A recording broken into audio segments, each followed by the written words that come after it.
Hi, Kritika. Hope you're doing well. Welcome to the Sasson Show. Hey, Brigu, thanks for having me here. My guest today was living the dream. BTech in IT, worked at Zoho for 7 years, moved to the US for her master's, spent a few years there working in tech. Solid career, stable path, everything looked set. But somewhere along the way, she decided that wasn't the life she wanted long term. She then comes back to India, explores yoga, leaned deeper into fitness. And today, she's not just coaching full time, she's built her own gym and is running it as an entrepreneur.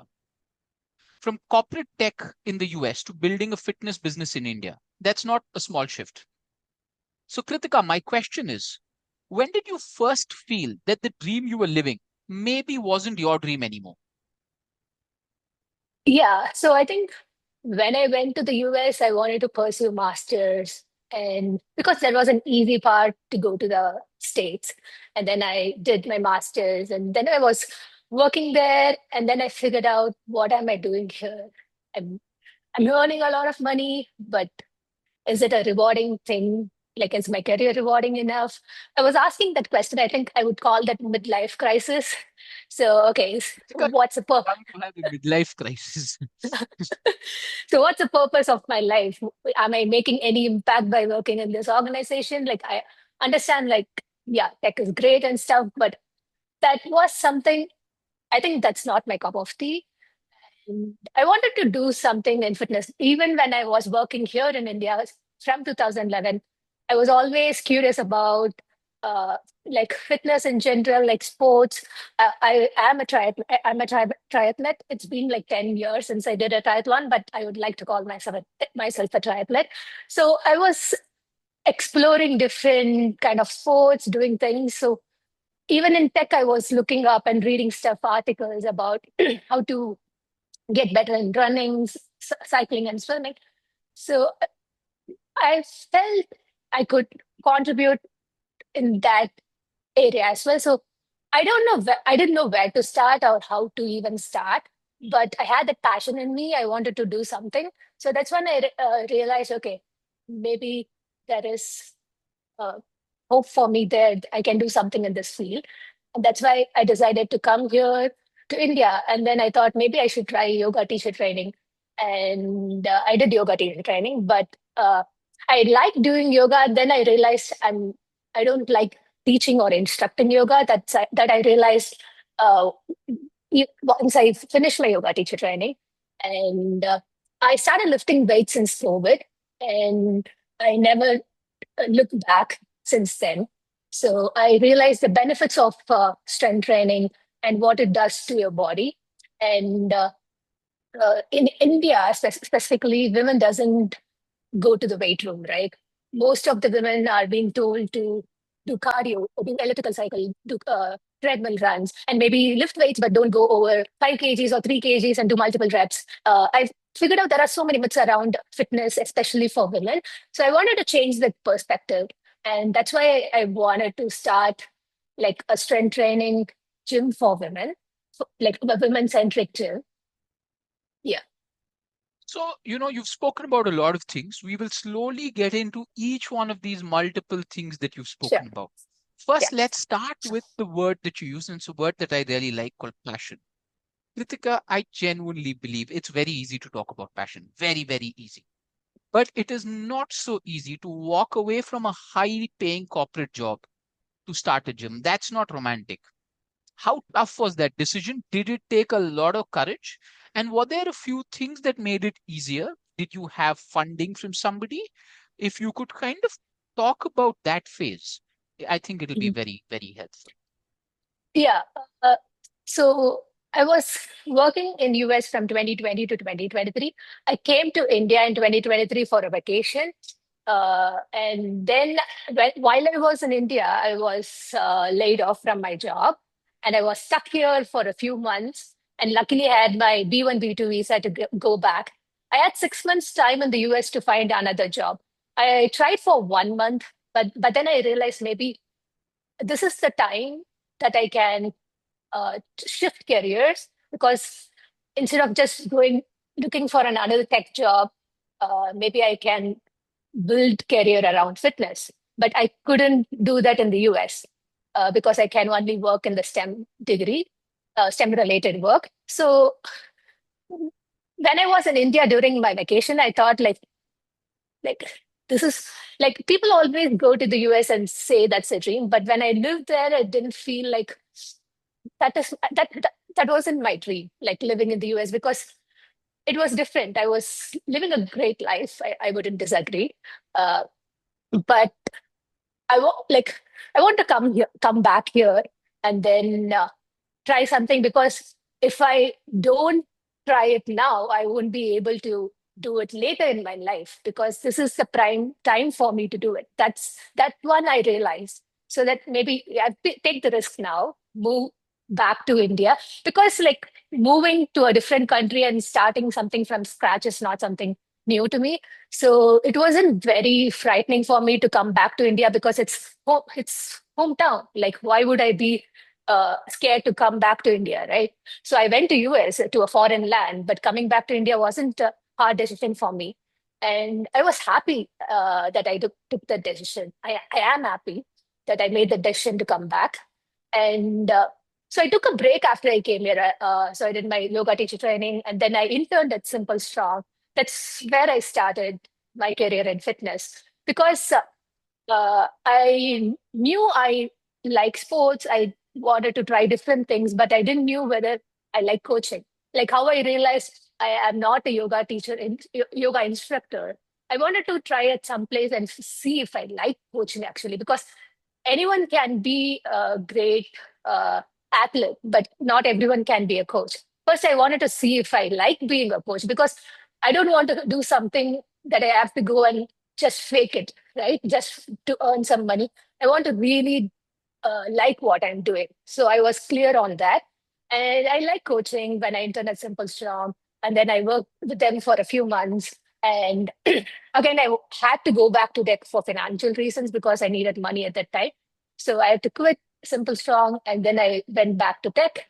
And then I was there working there in tech for again 11 months. But I was doing part time coaching, coaching and Zoom calls, and a couple of in-person personal trainings.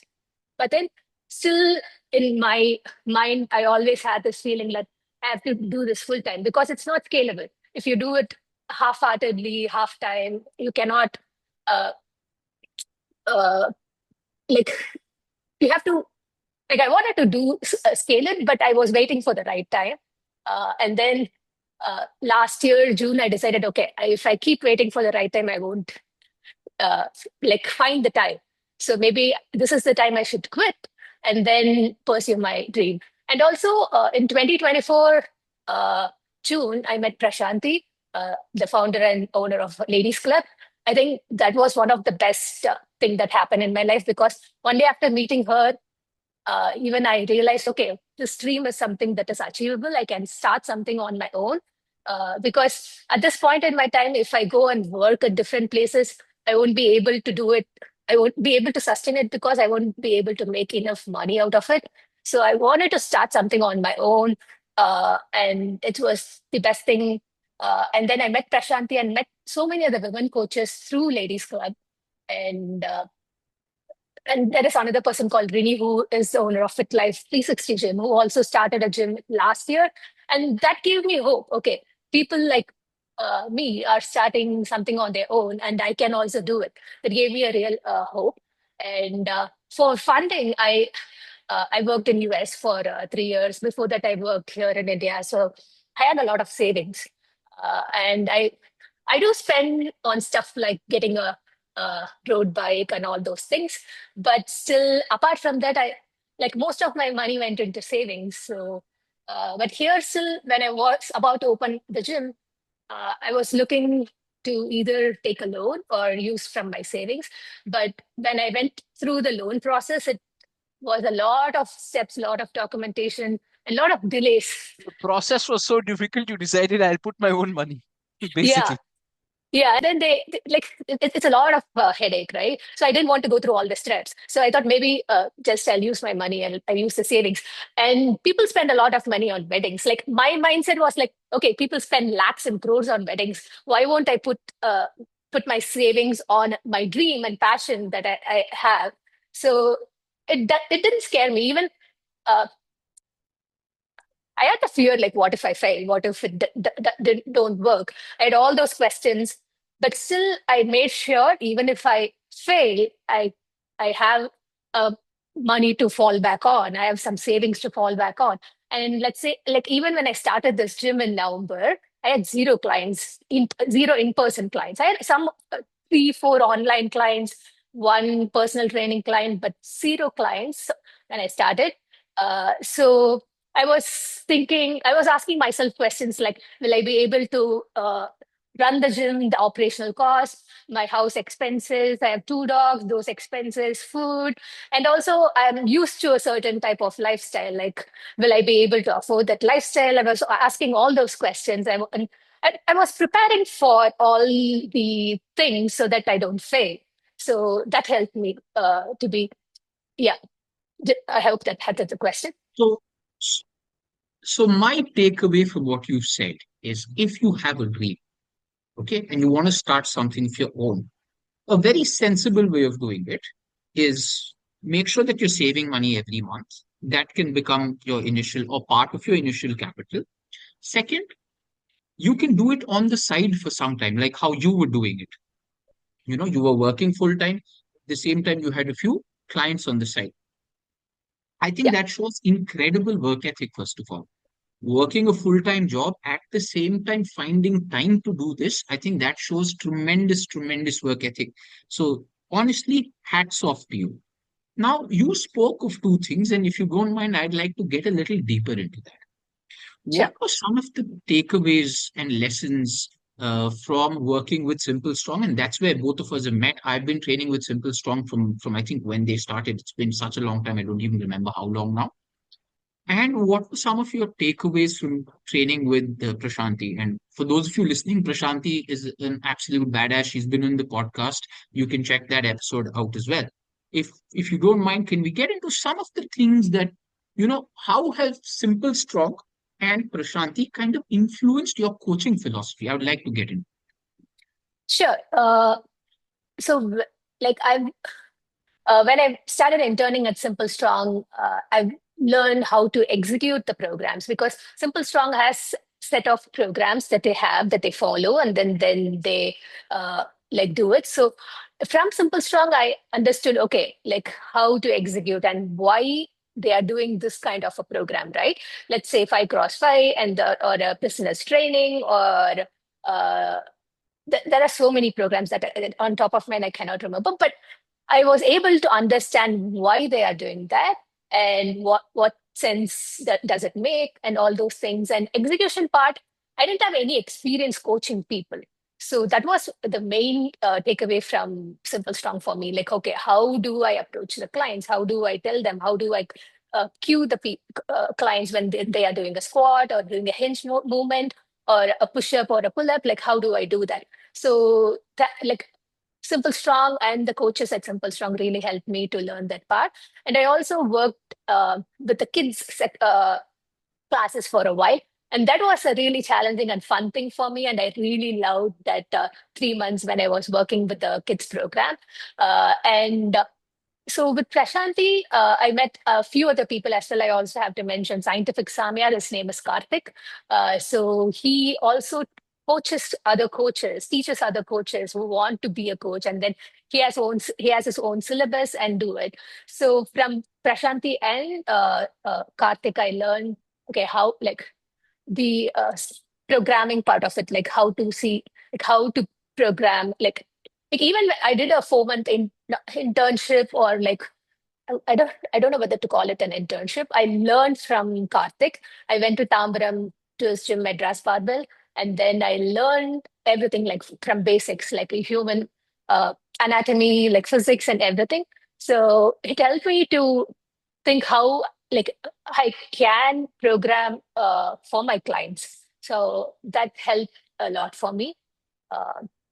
That yeah. And I'm also working with Prashanti now, like she's my coach, like online virtual program. It's not like a Zoom call. She gives me a program and then she gives me feedback every week. So through that also I'm learning a lot, like. And yeah, so it's like having a coach really helps to uh to be a better coach, right? Absolutely. No doubt about that. Uh, okay, I want to talk a little bit about business strategy. Mhm. So, for your gym is a women's only gym, right? Mhm. Any particular reason why did you want this to be a women's only gym? Did you identify a big gap in the market which you wanted to address? Or was there any other personal reason that you said, I would like to train women only? So first of all, I'm comfortable handling women clients. Like I wasn't sure whether I want to like coach men. Like first thing is like comfort. Like, and this is a closed space, and I'm also concerned about my safety. I'm not saying anything against men, but still, I was worried, like I was considering that, and I just wanted to coach women because in 2011, when I was working in Zoho, like there was a gym at the company, and people were requesting women only gym time. At that point, I didn't realize why. And then when I think about it now, it makes sense because women feel intimidated in the gym when lifting weights, and then they feel uncomfortable working out along with men. And I don't want to like change or coach women saying you don't have to be afraid, you don't have to be feel intimidated. So I want to create a space so that they can come and train. And then they will, if they train for a few months, they will get the confidence themselves. And then they'll know what they can do, right?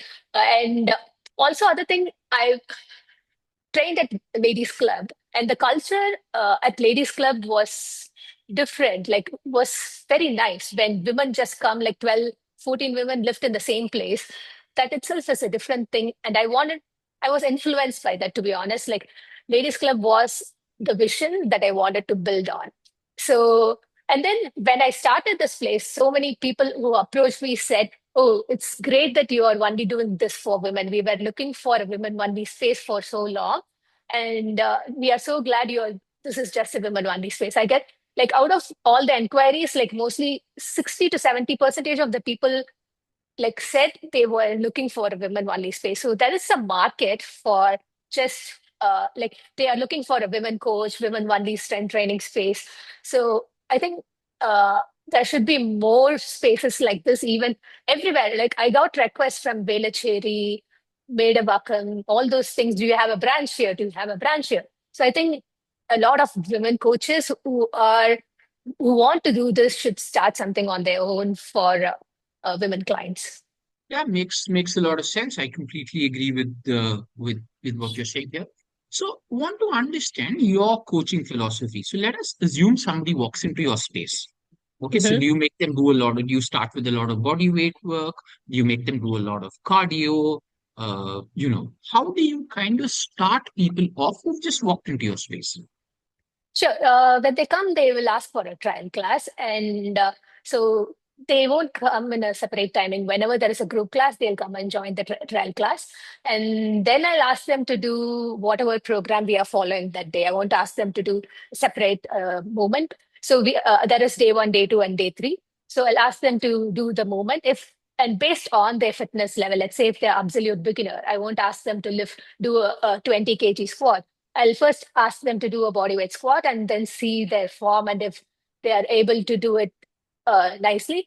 And in the next set, maybe give them a 5 kg dumbbell and ask them to do the squats. And whatever exercise we are following that day, I'll modify the load based on their fitness level. Nothing fancy, no cardio here. Like I don't have any cardio machines here yet. Maybe I might get ad bike or a treadmill, like a curved treadmill later. But here I only have dumbbells, kettlebells, barbells, two squat racks, and one cable machine. And yeah, that's it. So it's purely strength focused. Sounds like such an old school badass gym, where you can come and get really strong. Yeah.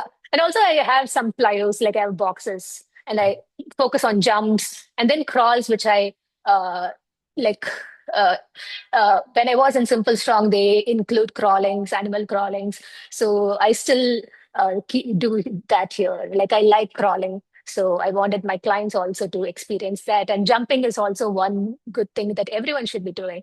So I include those moments as well. So I was talking to a friend, Kritika.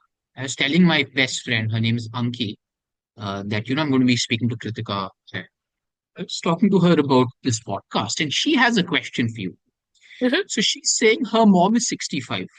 Hmm. Her mom's a former athlete, does a lot of yoga, and for whatever reason, and I think some of the reasons you've mentioned, hasn't really done any strength training. Hmm. Finally, her mom is now open to start strength training. Any tips for her? How can she start? What should she do? Uh, yeah, and she doesn't live in Chennai, so she can't come and join, your gym. So, how would you recommend that she starts? Yeah, sure. Like whichever country or state she lives in, if she can find a coach there, that would be a great place to start. But if that's not the case, online coaching is very much possible right now. I was training senior clients who are 60 plus through Zoom. They are still in Chennai, but one person is in Guduvanjiri, another person is in KK Nagar. So I had a separate session for senior citizens, and it's like through Zoom itself, you can coach people who are above 60, and you can cue them moves through virtual call itself. So if in-person coaching isn't an option, she can find a coach, online coach, and then she can start there. And like 2 days of strength training is a great place to start. And along with yoga, she can also incorporate strength into her routine as well. But Yeah. let us assume that you had to kind of help her with the program. You're saying 2 days of strength training. What would you do in those 2 days if you don't mind getting into it? Sure. I would first ask them to get a few pairs of dumbbells and a resistance band if they are training from home. And I would focus on like the basic movements like push, pull, squat, and hinge. Those are the four main pillars of strength training. And my program will be around that. And yeah, and also, yeah, basically, that is the main thing that I'll be focusing on if it's 2 days. So every moment will be covered in the 2 days, and then I'll be following that program for 4 to 8 weeks based on like there is only when you see the client you can uh, know how to program for them, right? So it changes for people, and so yeah, that would be my approach. Got it. Okay. Now, as we kind of start winding this down, I will ask you a few questions now. If, let us say, you've done several triathlons, Mhm. you've also cycled from Kashmir to Kanyakumari. My question is, doing these endurance events, how has this impacted the kind of person you are? And how Mhm. did this take an impact into your entrepreneurial journey? Because I think everything in our life is connected. Mhm. All our experiences kind of shape the kind of person we become. So, how have these things shaped A, the kind of person you are, and B, the kind of entrepreneur that you are? Yeah, early in my life, I always uh, this quote, right? Like life starts at the end of your comfort zone, right? Like if you're being comfortable all the time, like you, like I always think that it may not be relevant to everyone, but when I started uh, doing triathlons and marathons, it's not a competitive sport. It's like you versus you, and you get better from the previous like race or previous run that you did. So one thing I learned early in my life is nothing will work if you're not willing to put that effort. Only you have to work hard to make something work. So that shaped me into a person like who I am right now. So you have like commitment and prioritizing yourself, your health is so much important. And exercise is not a punishment. It should be a lifestyle. It's not a quick fix. You shouldn't be looking for I have to lose weight in 3 months, summer body, I have to shred for my wedding. Those are not the goals. So the goal for everyone should be like, how can I incorporate this into my lifestyle? So like how we brush our teeth every single morning. It's not a fun thing we do, but still we do it, right? So for some people, like the basic boring, like they think strength training, if you want to do the same thing, squat again and again every week, they think it's boring. Like even if you think boring, but you have to do it because it has benefits to it. So uh, I think I instead of seeing that, okay, as uh, like an end goal, like it has to be incorporated into a lifestyle seamlessly. You shouldn't like go all the way like it should be effortless. Fitness should be effortless. It should fit seamlessly into your life. Yeah. What was the question? Sorry. What lessons from triathlon and Okay. marathons and cycling have you been taking Uh, into your business? hmm. uh, yeah. So mind over body is like for anything for endurance sport, it's mind over body. If you think you can able to do it, your body will follow. So that is the biggest lesson that I've learned from endurance sport. So if you put your heart into it, if you want to do it, you'll be able to achieve it. So maybe that one I like the key takeaway from triathlon and marathons. And work hard. Like if you don't train, if because triathlon is not an easy thing to do. If you like, you can still do it without training, but there is some level of discipline that is required. And I learned I don't discipline. know I too many learned, people who can do a triathlon without training. Yeah, sure, if you're a very good, very, very good swimmer, you could probably do it. But most people will just sink if they you have to yeah, be you have to do decent. I mean, if you're very gifted, sure, but most normal yeah, guys and girls need to do a lot of yeah. training. But basically, I wanted to say I learned discipline from triathlon and marathon. Like, how can I like waking up early in the morning is hard, but you have to do it. And staying in the couch and like being lazy is hard, but pick your heart, like which one is like going to serve you well. So for me, like waking up early is hard, but like it's going to serve me well, right? Correct. So Correct. okay. Kritika, thank you so much for doing this. Thank you so much. I was definitely have a lot of takeaways. I'm very, very inspired. I love that line that you said, pick your heart. Waking Mhm. up early in the morning is hard. Not achieving your goal is also hard. Pick your heart. So I Yeah, think that is something which has genuinely resonated with me. Thanks a lot for this conversation. I had a brilliant time. I hope you enjoyed yourself too. yeah, yes, Hugo, thank you so much for having me on your podcast, and I hope to have a workout session with you at my gym Can't here wait, soon. man. Okay, let's do that. Let's do that. For Sure. those of you listening, I'm going to be linking Kritika's personal plus her gym account in the show notes. Please go and follow her. Also, stay tuned for more episodes of the Sasson Show. Thanks a lot. Thank you. Bye. Bye, Kritika.